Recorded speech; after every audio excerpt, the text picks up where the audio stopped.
اب آ جائیں اس نقطے کی طرف، یہ بھی بہت اہم ہے۔ زندگی کے کسی موڑ پر یہ سمجھ آ گئی، 24 سال کی عمر میں آ گئی، 18 سال کی عمر میں آ گئی، 14 سال کی عمر میں آ گئی، 16 سال کی عمر میں آ سکتی ہے، آ گئی۔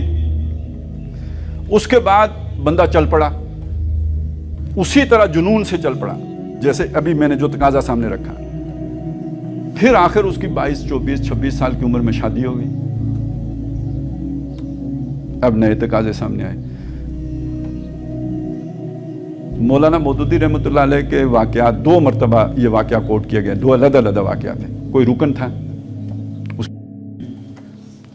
تو اس علاقے میں اجتماع ہوا، مولانا مودودی تشریف لے گئے، انہوں نے اس رکن کے بارے میں پوچھا جس کی شادی ہوئی تھی، تو انہیں بتایا گیا کہ وہ نہیں آ سکے، ان کی شادی ہوئی ہے۔ تو انہوں نے کہا انا للہ و انا الیہ راجعون۔ ایک اور رکن کا بھی یہی معاملہ ہوا۔ کسی نے سوال اٹھایا کہ یار یہ شادی کا موقع تو خوشی کا موقع ہے، مولانا نے کیوں انا للہ و انا الیہ راجعون پڑھا؟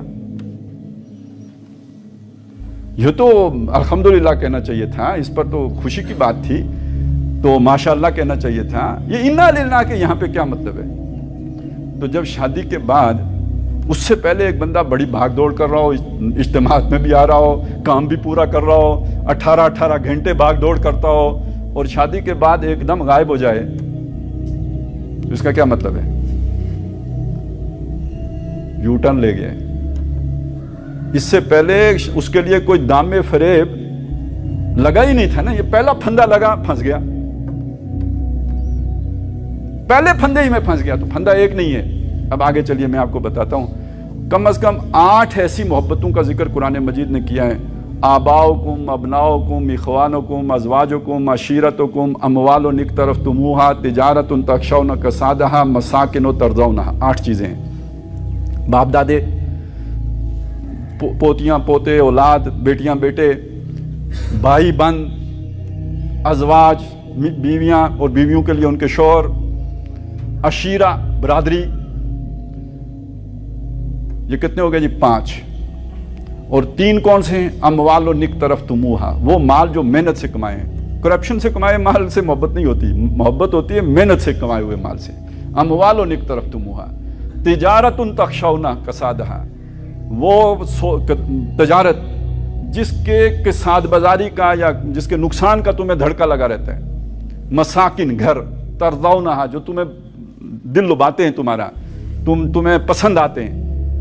احب الیکم من اللہ و رسولہ و جہاد فی سبیلہ، اگر یہ 8 چیزیں تمہیں محبوب تر ہیں، یا ان میں سے کوئی ایک چیز تمہیں محبوب ہے، اللہ سے، اللہ کے رسول سے اور اللہ کی راہ میں یہ جد و جہد کرنے سے، جاؤ فتربصوا۔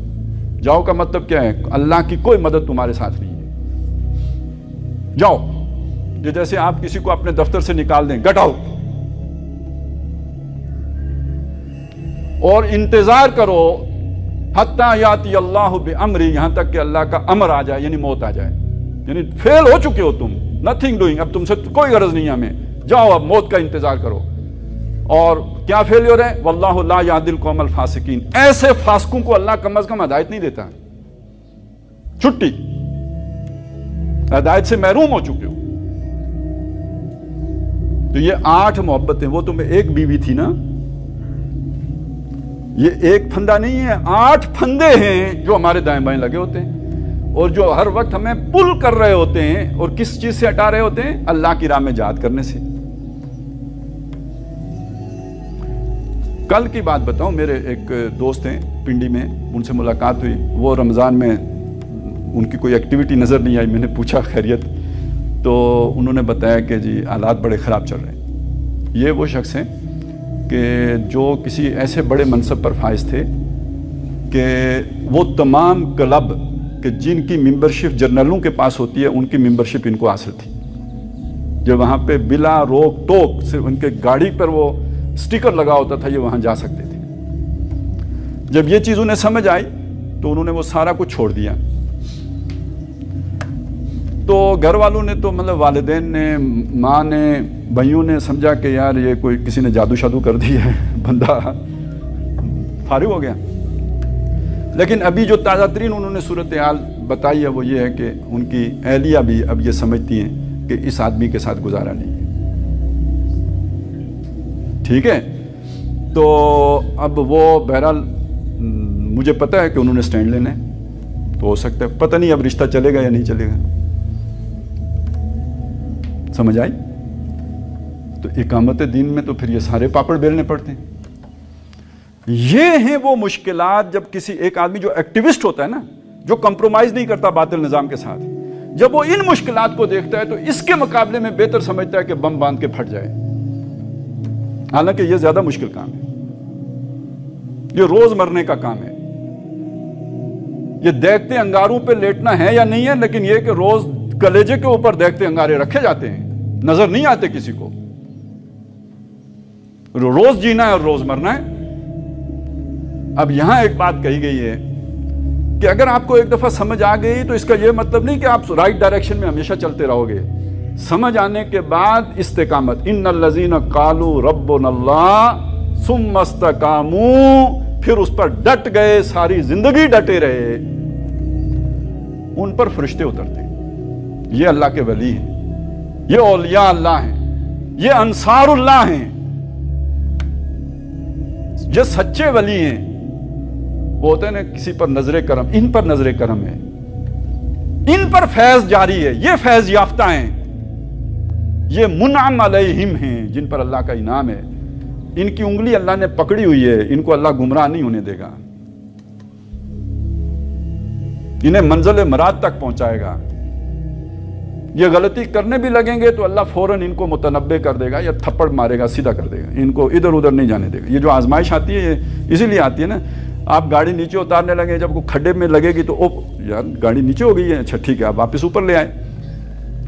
وہ جو جس کو اللہ چھوڑ دیتا ہے وہ پھر عیاشیوں میں پڑ جاتا ہے، اس کی گاڑی کو جو ہے نا جمپ نہیں لگتا، اسے کوئی دکھ، کوئی تکلیف، کوئی بیماری اس پر نہیں آتی، کوئی آزمائش اس پر نہیں آتی، اس کا مطلب اللہ نے اسے کھلی چھٹی دے دی ہے۔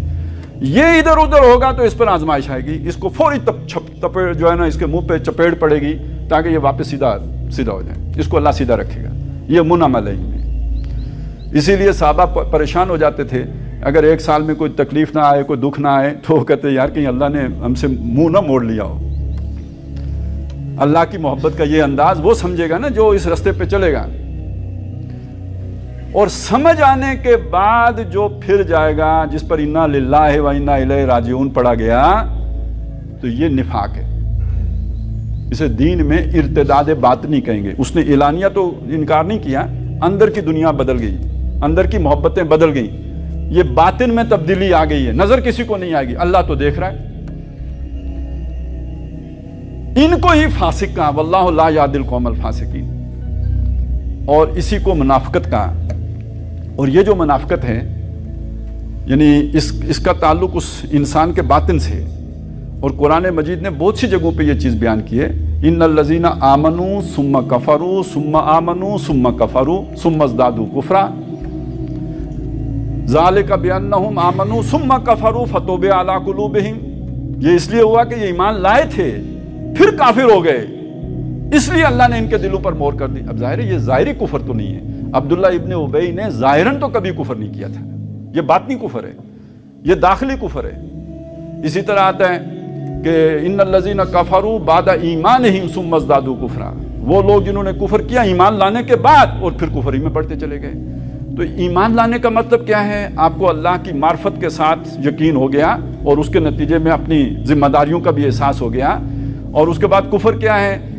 وہ ایمان کا شہادت تو برقرار رہی، اشہد ان لا الہ الا اللہ، لیکن اندر کی دنیا بدل کے کوئی اور محبتوں کی گرفتار ہو گئی، تو معلوم ہوا اندر سے یو ٹرن لے گیا، باہر ابھی ادھر ہی کھڑا ہے۔ یہ کون ہے جی؟ یہ منافق ہے، اور یہ جو منافق ہے یہ منعم علیہم نہیں ہے، یہ مغضوب علیہم ہے۔ آپ نے صراط مستقیم مانگی تھی نا، یہ صراط مستقیم ہے، جو اس صراط مستقیم پر چلا وہ انعام یافتہ ہو گیا، جس نے اس سے یو ٹرن لے لیا وہ مغضوب علیہم ہے، جسے یہ صراط مستقیم ساری زندگی نظر ہی نہیں آئی وہ ضالین ہے، وہ گمراہ ہے، اسے رستہ ملا نہیں، وہ رستہ گم کر بیٹھا، وہ اس رستے پہ کبھی آیا نہیں۔ تو میں اور آپ جس جگہ پہ کھڑے ہیں ایسا تو نہیں کہ ہمیں رستہ معلوم نہیں، ہمیں تو رستہ معلوم ہے۔